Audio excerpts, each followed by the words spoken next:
Yeah, my people, welcome to Niger TV. Yeah, no be small thing, as I dey talk to una so President Tinubu don't present 2025 budget to the nation. No be small matter.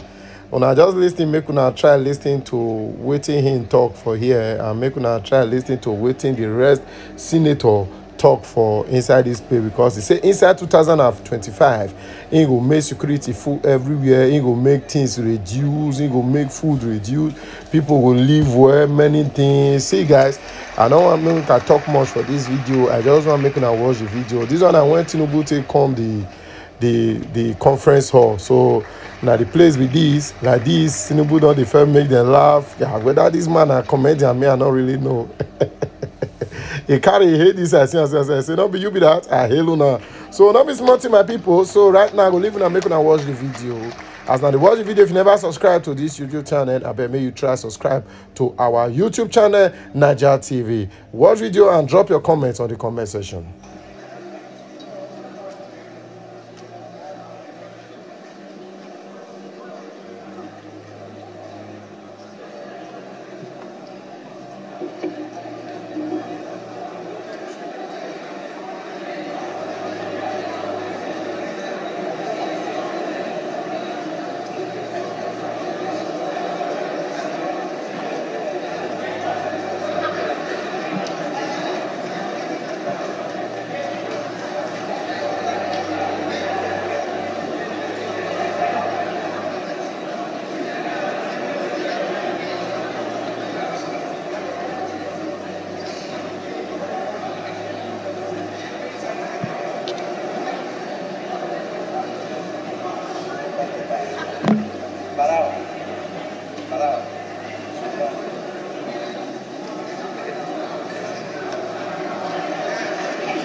So we just saw President Bola Ahmed Tinubu right there presenting the budget, and as correspondent had told us, it's not expected that he will touch on all the numbers, but the high points of it. And some of those high points we see is defense seems to have the highest, all of that, of the budget's allocation. 4.91 trillion naira is what we see allocated to defense against 3.8 trillion last year. I believe the Senate President... I now have the singular privilege and honor to invite my brother, the Right Honorable Speaker,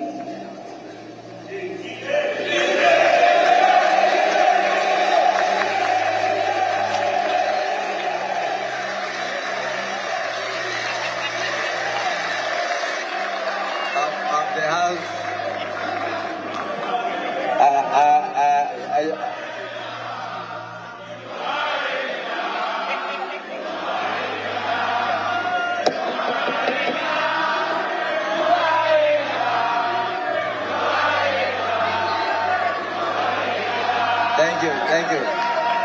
Thank you. If you look around you, you'll notice that guys, please share this video so that it go viral. And what do you think about what they are saying here at the conference? Please don't forget to drop comments, and if you're not subscribed to our YouTube channel, please do well by subscribing to our YouTube channel Niger TV. We face the business of legislation, and then we pretend as if we don't smile at all. But I thank you for recognizing my brother, the head of the House of Representatives. Yes. Right Honorable Tajuddin Abbas, PhD, Professor, JCON. He will now give the vote of thanks. GCON. His Excellency Senator Bola Ahmed Tinubu, GCFR President, Commander-in-Chief of the Armed Forces of the Federal Republic of Nigeria, my dear brother, distinguished Senator Goswill Akpabio, GCON, the President of the Senate, Honorable Justice Kudirat KK Eku, the Chief Justice of the Federation, distinguished Senator Barrow Jibril, the Deputy President of the Senate, my dear brother, Right Honorable Benjamin Kalu, the Deputy Speaker of the House of Representatives, the Chairman of the Nigerian Governors Forum, and the Governor of Kwara State, the APC, the Governor of the APC Progressive Governors, other governors present here, principal officers of the Senate and the House of Representatives, Excellencies, former presiding officers of the National Assembly, distinguished senators and honorable members of the House of Representatives, distinguished Senator George Akume, Secretary to the Government of the Federation, Right Honorable Femi Bajabiamila, the Chief of Staff to the President, members of the Federal Executive Council present here, Excellencies, the National Chairman of the greatest party in Africa, or Alaji Ganduje, other representatives of party chairman here, Head of Civil Service of the Federation, members of the Diplomatic Corps, the Chairman of the National Assembly Service Commission and his commissioners, Clerk to the National Assembly, Deputy Clerk to the National Assembly, Clerk to the Senate and House of Representatives, Secretaries of Directorates of the National Assembly, Head of Security Agencies, Head of Federal Agencies and Parastatals, National Assembly Management Staff, distinguished invited guests, members of the press, distinguished ladies and gentlemen.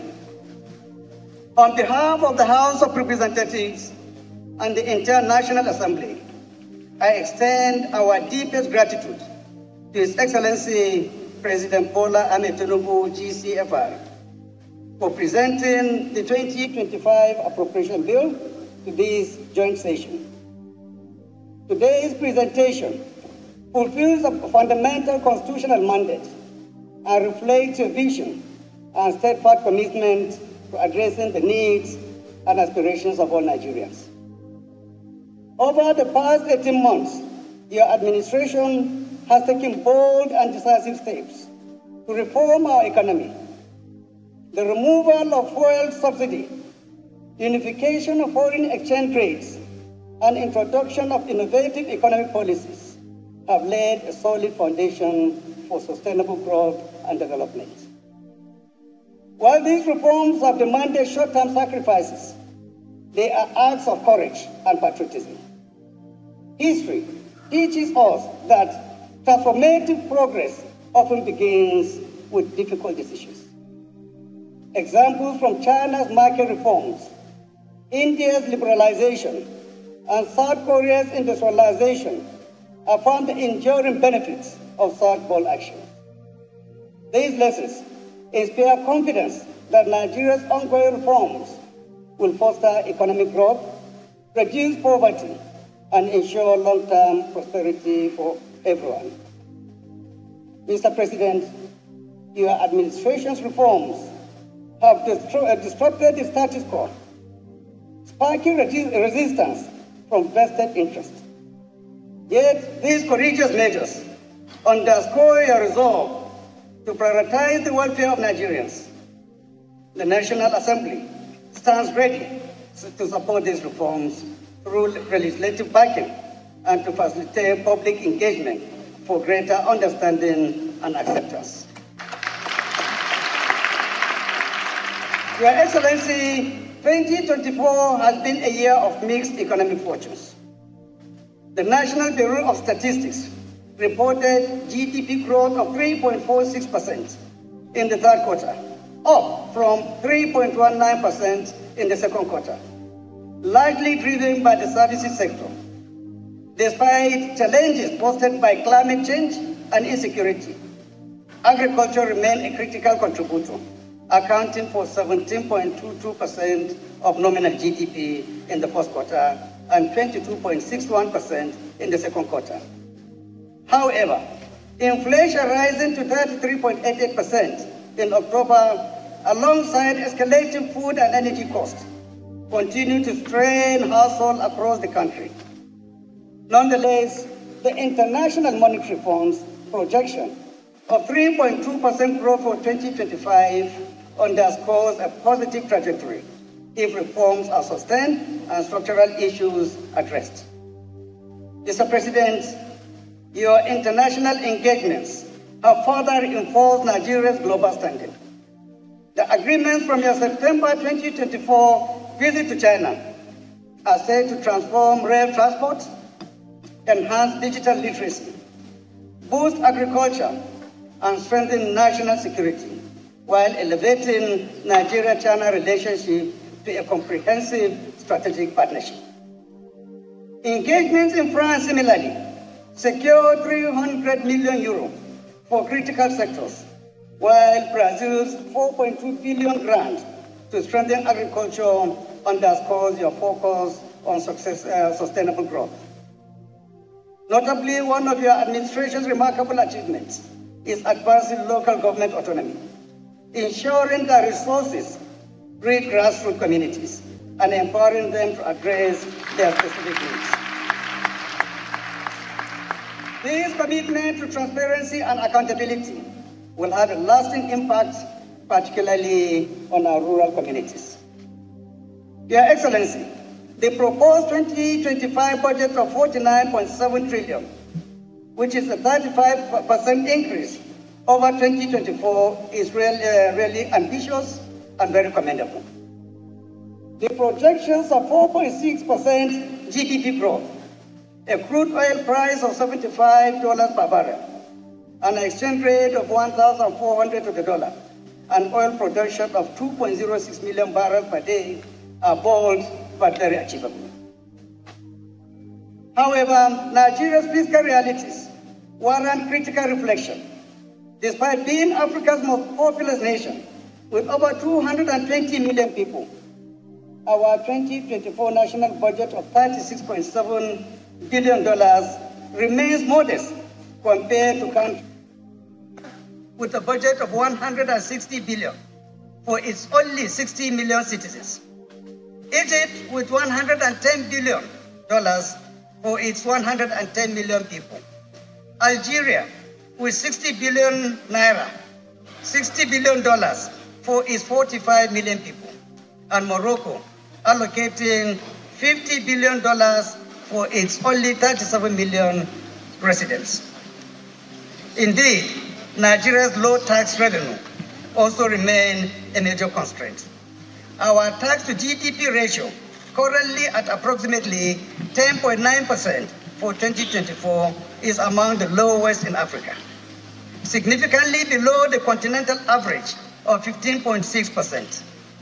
In comparison, South Africa's tax to GDP ratio stands at 25.4%, while Rwanda and Ghana, with more smaller populations, report ratios of 15.1% and 14.1% respectively.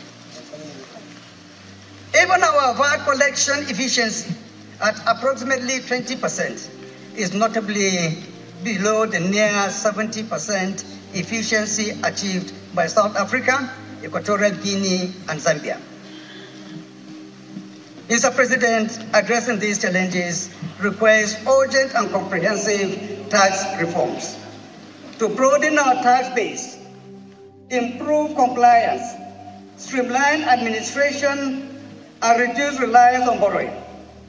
The National Assembly will continue to work with the administration to ensure that such reforms are equitable, effective, and considerate of the needs of vulnerable populations. To this end, we have engaged stakeholders to address concerns raised on the tax reform bills. fostering trust and cooperation. I have personally led numerous high-level meetings and consultations with state governors and other key stakeholders on this issue, achieving very, very positive outcomes. Your Excellency, distinguished colleagues, ladies and gentlemen, as we approach 2025, we must embrace the realities before us with determination. Stabilizing prices, boosting agricultural productivity, expanding infrastructure, and investing in education, healthcare, and security, which remain our paramount priority. To strengthen national unity and build trust, it is essential for the government to communicate its achievements effectively to the Nigerian people. Mr. President, let me assure you that the National Assembly is fully committed to supporting the successful implementation of the 2025 budget. This is not merely your budget. It is a national project requiring collaboration across all arms of government. We want to ensure its timely passage, provide legislative support for critical reforms, and conduct robust oversight to guarantee transparency and efficiency in its execution. Mr. President, fellow colleagues, let us take a moment to recognize and honor the profound sacrifices made by each and every Nigerian over the past year. The removal of fuel subsidies, rising inflation, and adjustment to economic policies have created challenges. Yet, these sacrifices are necessary for building a stronger, self-reliant, and prosperous Nigeria. I call on all Nigerians to remain resilient and united in our collective pursuit of a brighter and better Nigeria. In conclusion, Mr. President, thank you for your visionary leadership and unwavering commitment to Nigeria's progress. The 2025 budget represents a crucial step towards economic recovery and sustainable development. I'm confident your reforms will soon deliver tangible benefits for all Nigerians. Thank you, and may God bless the Federal Republic of Nigeria.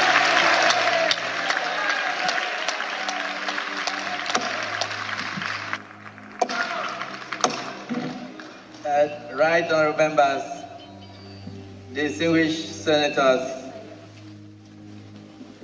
once again, let me invite all of us in the National Assembly to applaud the remarks of the Right Honorable Speaker, Tajuddin Abbas.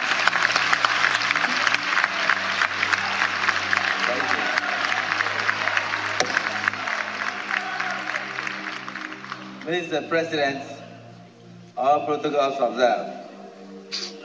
To summarize the Right Honorable Speaker's remarks, it simply refers to the Holy Book, where they said that the disciples of Jesus Christ move in one accord. Your remarks show clearly that the two chambers of the National Assembly are united in one accord in supporting President Bola Ahmed Tinubu, GCFR, to revamp the economy of this country and at the same time create a better future for generations yet unborn. On that note, may we now rise for the national anthem of the Federal Republic of Nigeria.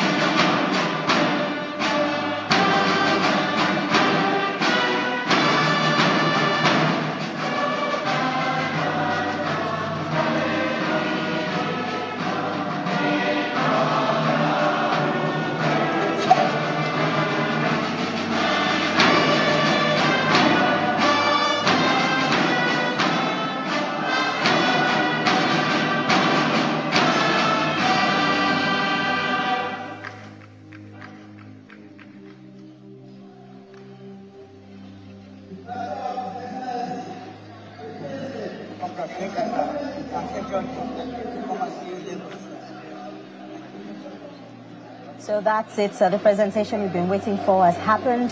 And some high points of that budget presented by President Bola Tinubu is defense, obviously.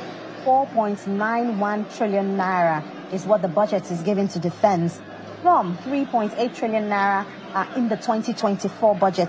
Also interesting is the infrastructure.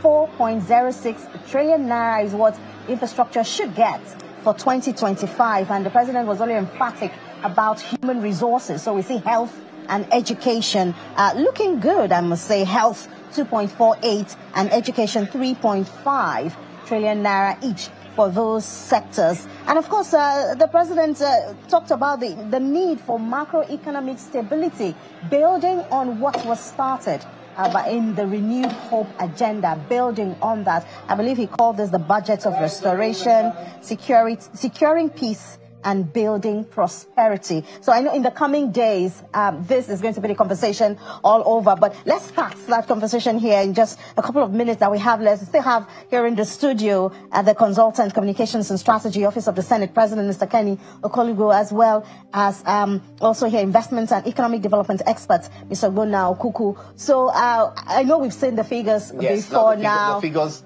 but we didn't see the breakdown. It was as if he was listening to us in the studio before the budget presentation. You know, we talked about defense having the highest share, and he went to defense because he also emphasized on the need for peace and security. He recognizes the fact that without securing the land, without peace, you can't have a budget. You can't have the implementation of the budget. So I think 4.9 trillion is not too much. I could have even thought it could have gone higher in terms of the situation we are facing now. But don't forget that the National Assembly also has the power to take it up beyond 4.9 trillion. What he has appropriated. But we talked about health. Remember, I talked about health and education. So it's interesting that health now has 2.4 trillion, which could have been a little bit more, but considering that it's 7.96 trillion. Considering that, but I'm happy with education. Yes, I'm happy with education. I'm happy with education at 3.5 trillion. I mean, I just believe that if they actually put 3.5 trillion, because you see, education is the only way out of all these menace. Why do we have all this insecurity? Because most of those people they also suffer from lack of education. Then you also have infrastructure, which is 4.06 trillion. Yes, we didn't see the other breakdown like agriculture and other departments, that other ministries. All those will come with when the National Assembly. He did say that there are programs to empower farmers, not just funding, but also inputs. That is for the microeconomics aspect, yes, because empowering them. I think he didn't want to go into that details, but he also talked about, which we talked about before now, reducing food importation. Once you reduce food importation, what you have done is that you have also gotten the needed food in the country to actually increase feeding, and we have the one that you can export, which brings the necessary foreign investments and payments in forex for those. Yeah, but Mr. Okuku, I know you would say that having the numbers is one. I know you talked about that when we're talking about security. Having the great numbers allocation is one thing, but actually getting it to work for results would be another thing. So even the defense that we see a higher allocation to it. I mean, I wonder if this will be put in the right places, you know, so that we can actually get results. So they always say that wars are not won by talk. They are utterly won by the kind of force and the strategy that you have. So if you look at the entire military architecture or the security architecture of our country, you see that a lot of monies will go to intelligence, training, then hardware for the security, our security personnel. So if that is put in place, so I mean, the way crime is advancing, that's the way you also need to be able to nip it. Because if you don't expand your horizon as regarding the latest technologies in the world, you know, what people are using now, so it'll be difficult for you to catch up. So you now be playing, you know, defense is supposed to be, you're supposed to be the one who you're supposed to be protecting, not trying to manage consequences of the issues that will arise.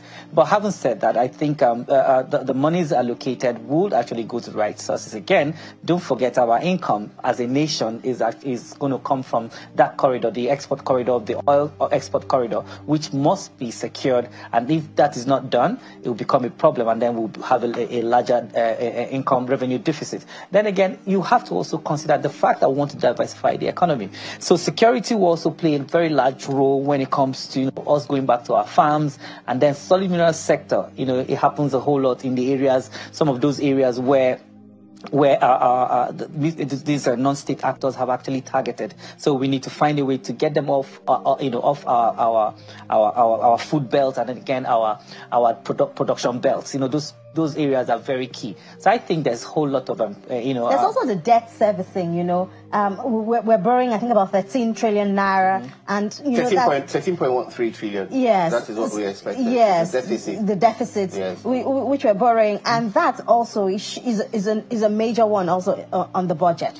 Because, it's very key. One of the reasons why lenders will give you money is because they have seen you credible. They've seen that you have the capacity to pay back. So if they see that capacity, which all the maturing loans we have been able to pay back, we keep meeting all our obligations when it comes to loans. So if you see the 2024 budget, we're able to, we're able to meet our obligations, 100%. So they will give you more money because they know, first things first, we have what it takes. We actually have the potentials. So lenders will be very comfortable. I think most, and then again, because we're tilting towards, concessionary loans, those ones that don't, so that we get off from, high interest loans to loans that are concessionary, so that it will support. Because when you look at, loans with higher moratorium, it gives you that laxity, gives you the opportunity to, support, those infrastructure development that you need, and then those kind of businesses that will require, very long gestation period. Okay, so Mr. Polibo, there's also that NANS has extended the 2024 budget to June next year. What's the implication of that, now that we have, I know they still have to meet, as the lawmakers have to meet and go through all of the process and all of that. And I think the target is that by the last day of this year, sign into law. Exactly. Don't forget that the medium-term expenditure framework did not come on time, and the fiscal strategy paper.